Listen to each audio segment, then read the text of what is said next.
നമ്മളിന്ന് ഡിസ്കസ് ചെയ്യുന്നത് how much of 100, അതായത് 100ൽ എത്ര എന്ന ഈ യൂണിറ്റ് ആണ് കേട്ടോ.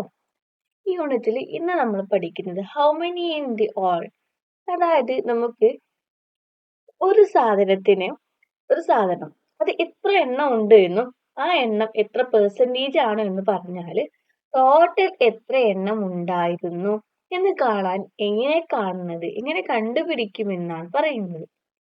അതായത് ഫോർ എക്സാമ്പിൾ, ഒരു പുരയിടം, അതായത് ഒരു സ്ഥലത്ത് കുറച്ച് മരങ്ങളുണ്ട് കേട്ടോ. ആ മരങ്ങളുടെ എണ്ണം എത്രയാണെന്ന് നമുക്ക് അറിയൂല, പക്ഷെ ആ മരങ്ങളുടെ കൂട്ടത്തിൽ കുറച്ച് തെങ്ങുണ്ട്, കോക്കനട്ട് ട്രീ ഉണ്ട്. ആ കോക്കനട്ട് ട്രീ അവിടെ ഉള്ളത് 50% ആണ്. ആ 50% കോക്കനട്ട് ട്രീ ഉള്ളത് ആകെ 32 എണ്ണമാണ്. 32 എണ്ണം കോക്കനട്ട് ട്രീ ഉണ്ട്. അതെന്ന് പറഞ്ഞാൽ ആ ടോട്ടൽ പ്ലാന്റുകളുടെ കൂട്ടത്തിൽ ടോട്ടൽ ട്രീസിലെ 50% ആണ്. അങ്ങനെയാണെങ്കിൽ ടോട്ടൽ എത്ര ട്രീസ് അവിടെ ഉണ്ട് എന്ന് നമ്മൾ എങ്ങനെ കണ്ടുപിടിക്കാം? ഇപ്പൊ നമുക്ക് കിട്ടിയിട്ടുള്ളത് ആകെ 50%, 50% ആണ് കോക്കനട്ട് ട്രീ ഉള്ളത്. 50% എന്ന് പറഞ്ഞാല് 50/100 ആണ്. ഈ 50/100 ആണ് എന്ത് 32 ആയിട്ട് നിൽക്കുന്നത്. 50/100 എന്ന് പറഞ്ഞാൽ 1/2 ആണ്, ഹാഫ് ആണ് അല്ലേ. അപ്പൊ പകുതി ആയിരിക്കും എന്ത് 32 എന്ന് പറയുന്നത്. അപ്പൊ കംപ്ലീറ്റ് മരങ്ങൾ എത്രയായിരിക്കും? ഇതിന്റെ ആകെയുള്ളതിന്റെ പകുതി കോക്കനട്ട് ട്രീ ആണെങ്കിൽ കംപ്ലീറ്റ് എത്രയുണ്ടാവും? ഇതിന്റെ ഡബിൾ ആയിരിക്കും ഉണ്ടാവുക, ആണല്ലോ. അതായത് 32ന്റെ ഡബിൾ ആയിരിക്കും ആരുണ്ടാവുക? കംപ്ലീറ്റ് മരങ്ങൾ ഉണ്ടാവുക. അപ്പൊ 32 × 2 എത്രയാണ്? 64 ട്രീസ് അവിടെ ഉണ്ടാവും. ഒന്നും കൂടെ വേറൊരു സംഭവം എനിക്ക് പറഞ്ഞുതരാം. ഇതേ സംഭവത്തിന് ഇതേ ഒരു കാര്യം തന്നെയാണ്. അതായത് ഒരു ക്ലാസ്സിൽ 60% ബോയ്സും ഗേൾസും ഉണ്ടാവുമല്ലോ, അതിൽ 60% ആരായിരുന്നു? ഗേൾസ് ആയിരുന്നു. ഈ 60% ഗേൾസിന്റെ എണ്ണം 108 ആണ്. ഒരു സ്കൂളില് 60% ആണ് ഗേൾസിന്റെ എണ്ണം 108 ആണ്. അങ്ങനെയാണെങ്കിൽ ആ സ്കൂളിൽ കംപ്ലീറ്റ് എത്ര കുട്ടികൾ ഉണ്ടാവും? ബോയ്സിന്റെ എണ്ണം പറഞ്ഞു തന്നിട്ടില്ല, എന്നിട്ട് ചോദിക്കുകയാണ് ഗേൾസും ബോയ്സും കൂടെ എത്രയുണ്ട്. അപ്പോ അത് കണ്ടുപിടിക്കാൻ നമ്മൾ എന്താ ചെയ്യേണ്ടി അറിയോ? ഈ 60% ആണല്ലോ 108 എന്ന് പറയുന്നത്. ഈ 60% എന്ന് പറഞ്ഞാൽ നമ്മൾ അതിനെ എങ്ങനെ എഴുതുന്നത്? 60/100 എന്നാണ്. 60/100 എന്ന് പറഞ്ഞാൽ 6/10, അതായത് 3/5 അല്ലേ? ഓക്കെ, അപ്പൊ 3/5 ആണ് ആരുള്ളത്? ഗേൾസ് ഉള്ളത്. ഗേൾസ് എന്ന് പറയുന്നത് ആ ടോട്ടൽ കുട്ടികളുടെ എണ്ണത്തിൽ 3/5 പാർട്ടാണ്. അങ്ങനെയാണെങ്കിൽ ടോട്ടൽ കുട്ടികളെ കാണാൻ നമ്മൾ എന്താ ചെയ്യേണ്ടി അറിയോ? ഈ ടോട്ടൽ ഗേൾസിന്റെ എണ്ണം എന്താ? ഈ 108 ആണല്ലോ. ഇതെന്ന് പറഞ്ഞാൽ 108 ആണല്ലോ. അപ്പൊ നമ്മൾ ഈ ടോട്ടൽ ഗേൾസ് അല്ല, ടോട്ടൽ കുട്ടികൾ എത്രയാണെന്ന് കാണാൻ നമ്മൾ എന്ത് ചെയ്യണം അറിയോ? ഈ 108 ഉണ്ടല്ലോ, 108 ഇൻറ്റു ഇതുണ്ടല്ലോ, ഇതിന് ചെയ്യുന്നതിന് പകരം നമ്മൾ എന്ത് ചെയ്യാറ്? ഇതിന് തല തിരിച്ചിടുക. അതായത് 3/5 പകരം നമ്മൾ 5/3 ചെയ്താൽ നമുക്ക് ടോട്ടൽ കുട്ടികളുടെ എണ്ണം കിട്ടും.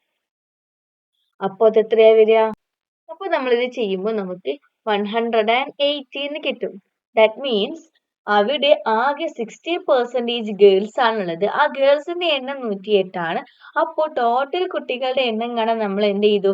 ഗേൾസിന്റെ പെർസെൻറ്റേജ് ഉണ്ടല്ലോ, അത് തല തിരിച്ചിട്ടിട്ട്, അതായത് അതിന്റെ വിൽക്രമം കൊണ്ട് റെസിപ്രോക്കൽ കൊണ്ട് മൾട്ടിപ്ലൈ ചെയ്താൽ ടോട്ടൽ അവിടെ എത്ര പേരുണ്ട് എന്ന് കിട്ടും. അതായത് 100% ആവുമ്പോൾ എത്ര വരും എന്നാണ് കിട്ടിയത്.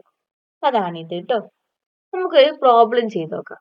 അതാണ് ഫസ്റ്റ് ക്വസ്റ്റ്യൻ. ഇതെന്താ പറയുന്നത് വെച്ചാൽ, ഒരു എക്സാം നടന്നപ്പോൾ എ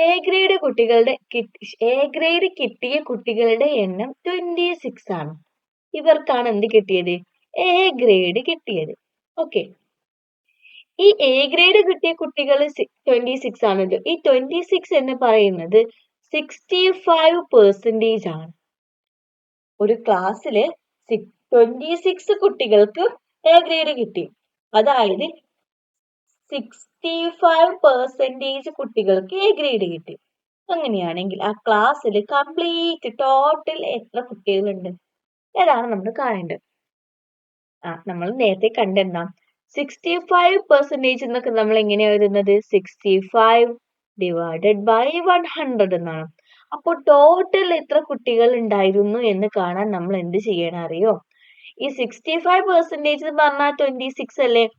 അപ്പൊ ടോട്ടൽ കുട്ടികളുടെ എണ്ണം കാണാൻ നമ്മൾ ഈ 26 ഉണ്ടല്ലോ, എത്ര എണ്ണമാണ് നമുക്ക് കുട്ടികളുടെ എണ്ണം തന്നല്ലോ, ആ 26നെ ഇൻറ്റു ഈ 65% നമ്മൾ എഴുതിയത് ഇങ്ങനെയല്ലേ 65 ഡിവൈഡഡ് ബൈ 100, ഇതിന്റെ റെസിപ്രോക്കൽ കൊണ്ട് മൾട്ടിപ്ലൈ ചെയ്യുക, അതായത് 100 ഡിവൈഡഡ് ബൈ 65 എന്ന് ചെയ്യാം. ഇത് ചെയ്യുമ്പോൾ നമുക്ക് എത്ര ആൻസർ വരിക? അതായത് 26 ഇൻറ്റു 100 അല്ലേ? Okay, 26 into 100 divided by 65 is equal to 26 ഞാൻ അതുപോലെ എഴുതാം കേട്ടോ. 26 ഇൻറ്റു 100 ബൈ 65 നമ്മളൊന്ന് ചെറുതാക്കി എഴുതുകയാണെങ്കിൽ, അതായത് രണ്ടിനെയും നമ്മൾ 100നെ 5 കൊണ്ട് ഡിവൈഡ് ചെയ്യുമ്പോൾ നമുക്ക് 20 എന്ന് കിട്ടും. 65നെ നമ്മൾ 5 കൊണ്ട് ഡിവൈഡ് ചെയ്യും 13 എന്ന് കിട്ടും. ഇത് is equal to 26നെ 13 കൊണ്ട് ഹരിക്കുന്ന സമയത്ത് നമുക്ക് 2 എന്ന് കിട്ടും. 2 ഇൻറ്റു 20 is equal to 40. അതായത് 40 ആണ് എന്ത് ക്ലാസ്സിലെ മുഴുവൻ കുട്ടികളുടെ എണ്ണം. ഈ 40 എന്ന് പറഞ്ഞാൽ എന്താ? ടോട്ടൽ ചിൽഡ്രൻസ് ആണ് അല്ലേ? ഇപ്പൊ ഈ 26 എന്തായിരുന്നു? എ ഗ്രേഡ് കിട്ടിയ കുട്ടികളുടെ എണ്ണം. അപ്പൊ ആ ക്ലാസ്സിൽ ടോട്ടൽ എത്ര കുട്ടികളുണ്ടെന്ന് നമ്മൾ ഈ 26 വെച്ചിട്ട് കണ്ടുപിടിച്ചു, അതാണ് 40. നെക്സ്റ്റ് ക്വസ്റ്റ്യൻ നോക്ക്. ഇത് എന്താ അറിയോ? ഒരു സ്കൂളില് കുറെ ടീച്ചേഴ്സ് ഉണ്ട്. ആ ടീച്ചേഴ്സില് 32 പേര് മാഷന്മാരാണ്, അതായത് ആണ്. ഓക്കെ, ഇവരെല്ലാവരും മെയിലാണ്, പുരുഷന്മാരാണ്. 32 ആൾക്കാർ മെയിലാണ് കേട്ടോ. എന്നിട്ട് ഈ 32 എന്ന് പറയുന്നത് ആകെയുള്ളതിന്റെ 40% ആണ്. അപ്പോ ആ സ്കൂളില് ആകെ എത്ര ടീച്ചേഴ്സ് ഉണ്ട് നമ്മൾ കണ്ടുപിടിക്കണം. ഇപ്പൊ നമുക്ക് തന്നിട്ടുള്ളത് 32 മെയിൽസ് ഉണ്ട്. ആ 32 എന്ന് പറയുന്നത് 40% ആണ് തന്നു. ഈ നമ്മൾ 100% എത്രയാണെന്നല്ലേ കണ്ടുപിടിക്കേണ്ടി. അതിനു മുന്നേ നമ്മൾ എന്ത് ചെയ്യണം? ഈ 40%നെ അത് എത്ര ഭാഗമാണ്, അതായത് എത്ര പാർട്ടാണെന്ന് എഴുതണം. 40% എന്ന് പറഞ്ഞാല് 40 ഡിവൈഡഡ് ബൈ 100 ആണ്. അപ്പൊ നമുക്ക് മെയിൽസിന്റെ എണ്ണാണ് തന്നത്, അതുപോലെ മെയിൽസിന്റെ പെർസെന്റേജ്. ഇതിൽ നിന്ന് കംപ്ലീറ്റ് ആളുകളുടെ എണ്ണം, അതായത് ടോട്ടൽ ടീച്ചേഴ്സിനെ നമ്മൾ എങ്ങനെ കാണാം? നമ്മൾ കാണാന് ആ തന്നിട്ടുള്ള 32 ഇൻറ്റു അത് എത്ര പെർസെന്റേജ് ഉണ്ടായിരുന്നു? 40%. 40% നമ്മൾ ഇങ്ങനെയല്ല എഴുതുക. അപ്പൊ ഇതിന് താഴെ തിരിച്ചിട്ടിട്ട്, അതായത് ഡിനോമിനേറ്ററിനെ ന്യൂമറേറ്റർ ആക്കി ന്യൂമറേറ്ററിനെ ഡിനോമിനേറ്റർ ആക്കി എഴുതാം. ഇത് വിൽക്രമം. അത് എഴുതുമ്പോൾ നമ്മൾ 100 ഡിവൈഡഡ് ബൈ 40 എന്ന് കിട്ടും. It is equal to 32 into രണ്ടിനെയും 10 കൊണ്ട് ഡിവൈഡ് ചെയ്യുമ്പോൾ നമ്മൾ 10 ബൈ 4 എന്ന് കിട്ടും. It is equal to 32 10 into 10 by 4 ഉണ്ടല്ലോ, അത് നമ്മൾ ഒന്നും കൂടി ചെറുതാക്കിയിട്ട് 32 ഇൻറ്റു 10നെയും 4നെയും നമുക്ക് 2 കൊണ്ട് ഡിവൈഡ് ചെയ്യുമ്പോൾ 5 ബൈ 2 എന്ന് വരും. ഈക്വൽ ടു 32ന് നമ്മൾ 2 കൊണ്ട് ഡിവൈഡ് ചെയ്യുമ്പോൾ 3 എന്നാണ് വരിക. 16 ഇൻറ്റു 5 ഇത് ഈക്വൽ ടു, അതായത് 80 അല്ലേ വരിക? 80. അപ്പോ ഇത്രയേ ഉള്ളൂ കേട്ടോ. അപ്പൊ ഇന്നത്തെ ക്ലാസ് ഇത്രയേ ഉള്ളൂ. ഈ ക്ലാസ് നിങ്ങൾക്ക് എല്ലാവർക്കും മനസ്സിലായി എന്നാണ് വിചാരിക്കുന്നത്. Thank you.